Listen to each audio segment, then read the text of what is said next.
Artifacts. Introduced in The Taken King, they were meant to give you new ways to customize your character. They didn't really do that. In fact, they were really boring and were just considered as another equipment slot that we needed to fill. With Rise of Iron, that is changing, sort of.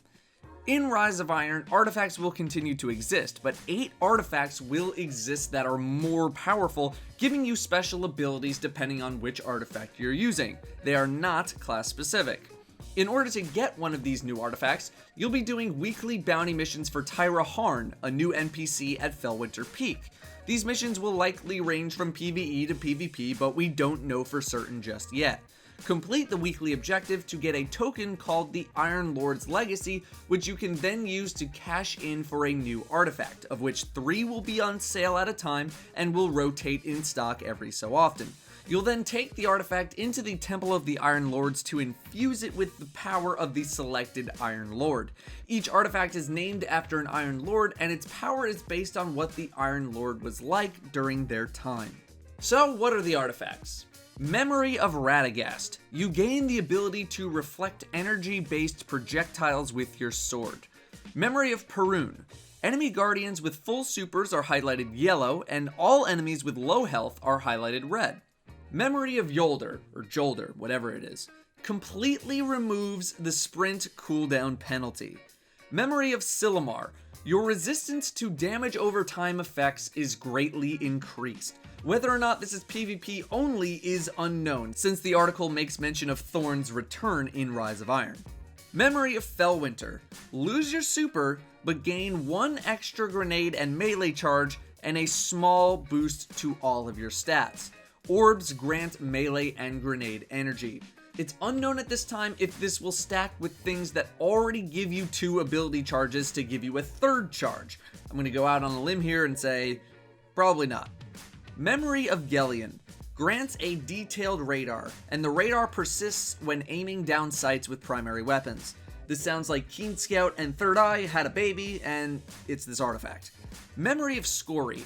Allies around you have their supers recharged faster. And finally, Memory of Timur.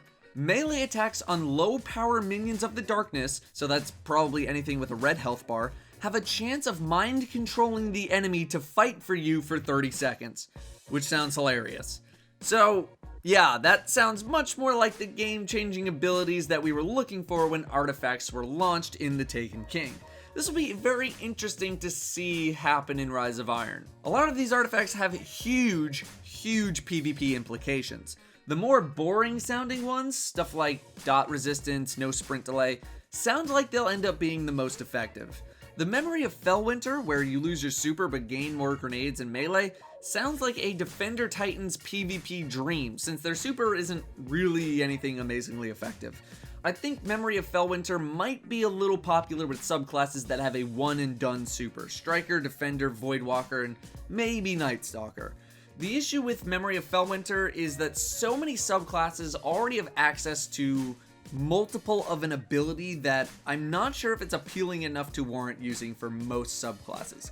Also, if you're a really good player, you're going to be getting your super a lot, and to have that go to waste for a couple of ability charges, not sure if that's going to have such a good payout. But man, double stickies, double force barrier with no backup plans and a shotgun? Oof. That's going to be interesting. So that is your first look into the world of some new artifact abilities coming with the Rise of Iron. I feel like this is much more of what Bungie had in mind for artifacts when they were first introduced. They change up your playstyle or give you new abilities or passives. It's pretty cool. But I think that's going to do it for me. If you enjoyed the video, a positive rating would be appreciated. Thank you all very much for watching, and I'll see you next time.